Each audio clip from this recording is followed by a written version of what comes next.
Basketball fans, we're going to go over a key aspect in your body that primarily determines if you're going to be a professional athlete in the basketball world. And no, it's not your shoe size, it's not your height, it's your hands. For most individuals, they basically primarily base their performance off of their feet.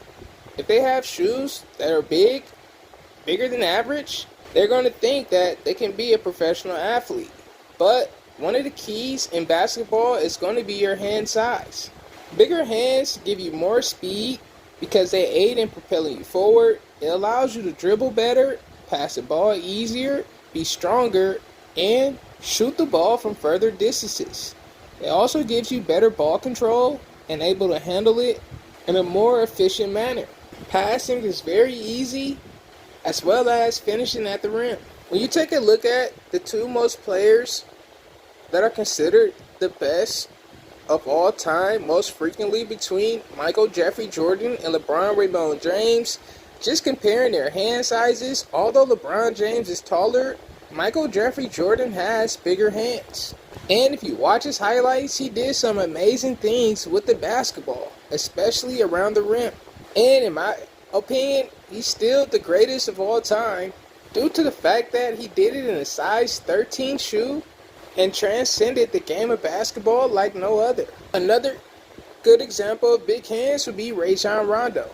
Just at 6'1", hands 9.5 inches long and 10 inches wide. Easier to pass, better ball control, and elite defense. Having a wingspan of 6'9", which is pretty much the same as Ryan Rollins and Kevin Porter Jr. of the Milwaukee Bucks, only at 6'1", and with his speed and quickness, gave him a really unique advantage. Do you understand how easy it is to handle the ball with hands that size? Is it easy to steal the ball when it's covered like that?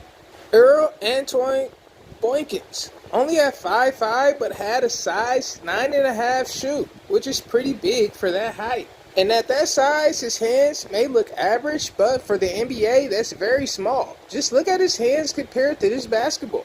But when you have bigger feet at a shorter height, it makes you a lot stronger. Ryan Rollins, as an example, has a hand length of 8 inches long and 8.5 inches wide, a lot smaller than Rajon Rondo, although he's 2 inches taller.